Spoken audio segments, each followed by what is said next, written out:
Imagine standing on a battlefield, the sun burning your neck, the cries of soldiers ringing in your ears, and knowing that in a few moments, the fate of a kingdom rests on your shoulders. That was my life.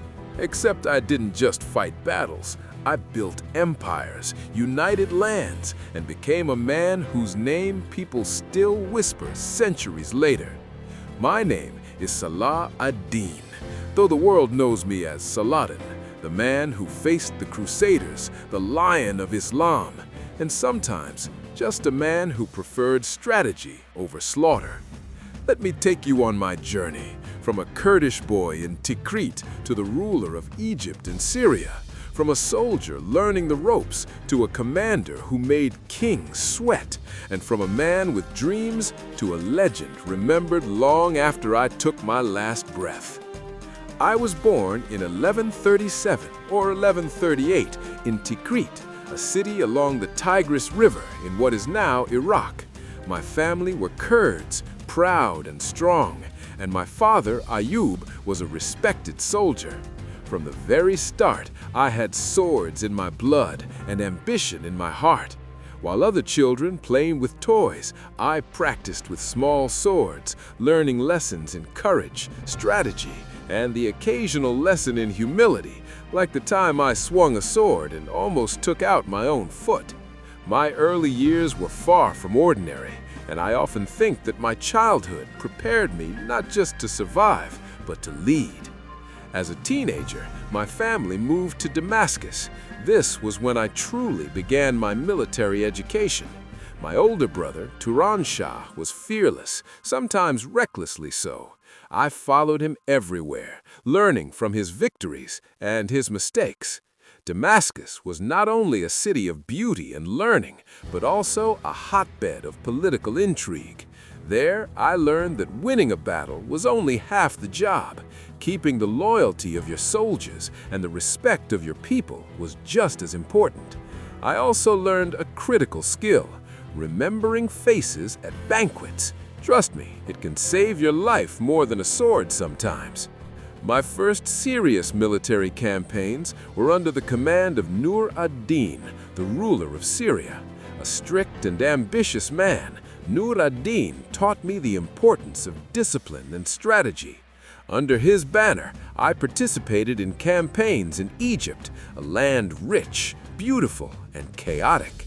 By 1169, after much maneuvering, I became the vizier of Egypt. Suddenly, the young soldier became the ruler of a country. My days were filled with organizing armies, reforming finances, and keeping the local population satisfied, all while dodging ambitious rivals who hoped I'd fail spectacularly.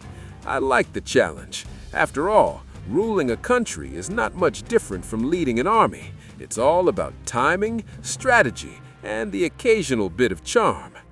Egypt became my stronghold, my home, and my playground for strategy. But the Crusaders were always there, a constant thorn in our side.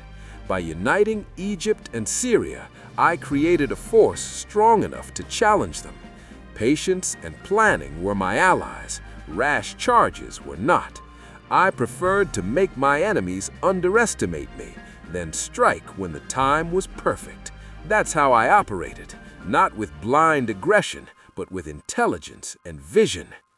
In 1187, I faced the decisive moment of my life at the Battle of Hattin. The heat was unbearable, the thirst was punishing, and the Crusader army stood in my path. I commanded my troops, and we struck. Victory was ours, the Crusader forces shattered, and the road to Jerusalem opened. When I entered Jerusalem, I made a choice that surprised many. I showed mercy. I allowed the Christian inhabitants to leave peacefully, refusing to stain the city with unnecessary blood.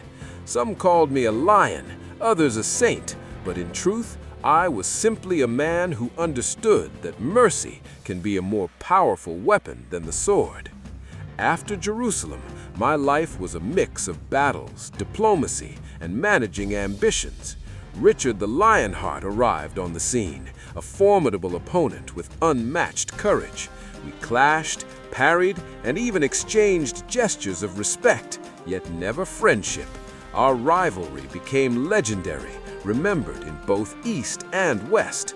I admired his bravery, but I also ensured that strategy always trumped brute force. I had learned long ago that true power comes not from fighting every battle, but from choosing the right battles and winning the loyalty of those around you. Through all this, I never forgot the human side of leadership.